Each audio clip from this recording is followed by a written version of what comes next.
Hi, it's me again. Now I know I finished my blanket, but a lot of people have asked me about the ties I make because when I'm gifting a blanket, I roll it up and then I put a pretty tie round. So I thought I'd just go through with you what I do. So I've chained about 150 chain, and when I was making the blanket, I used a 3mm hook.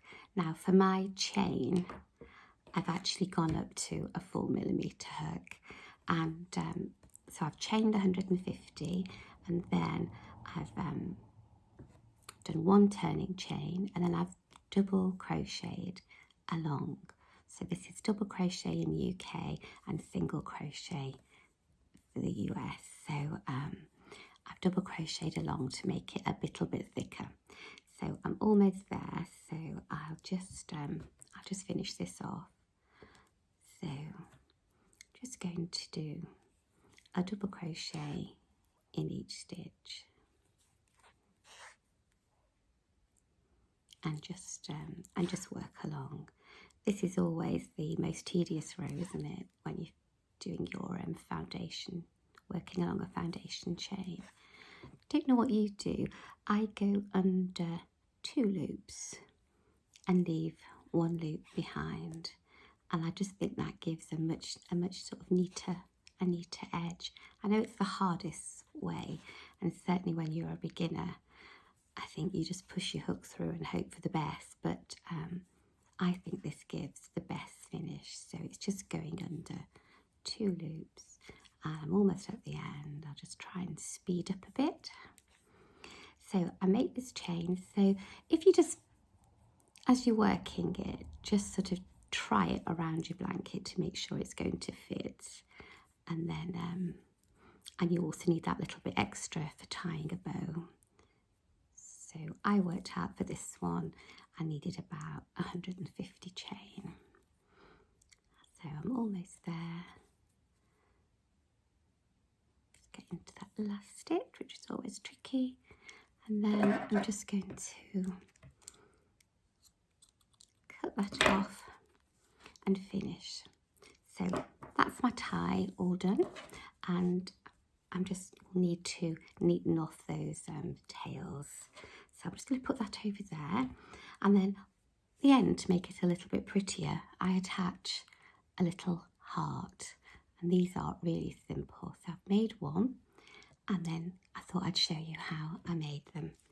So you need to do a magic circle. So I do that just by wrapping the yarn around my fingers, and then I'm using the slightly bigger hook again. I'm using a 4, and then I'm just going to pull the yarn through. Again, there are lots of tutorials for this on YouTube. Whoops, with talking, I've done it wrong.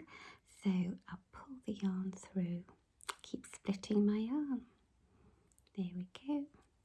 And do a chain. Once you've done that chain, it's easy then. You're just going to work inside this ring. So I'm going to do 2 more chain. So I've done 3 chain in total. And then I'm going to work 4 trebles into the ring.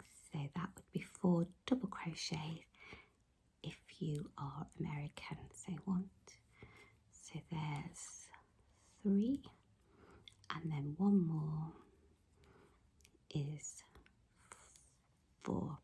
So I've got my 3 chain, then I've got 1, 2, 3, 4, and now I'm going to do a double treble. So round twice, and this is the pointy bit of the heart. So I go through 2, through 2, through 2, and that's my double treble. And then I'm going to mirror the other side. So I'm going to do 4 trebles. 1, 2, 3, 4, and then lastly I'm going to do 3 chain. 1, 2, 3, and then I'm going to slip stitch those into the ring, pulsing through. There we go. So now I'm just going to cut that yarn, leaving a big enough tail for me to sew it onto the end of that chain that I did. Yarn round and pull through. And then here's the magic. So the other tail from your magic ring, you pull that tightly, give it a really tight tug. There we go, pull them both. And voila, you've got a lovely little heart. So I've got both my hearts, and then I'm just going to sew one at each end of this little wrap, and then it will tie around my blanket. Hope you find that useful. Bye for now.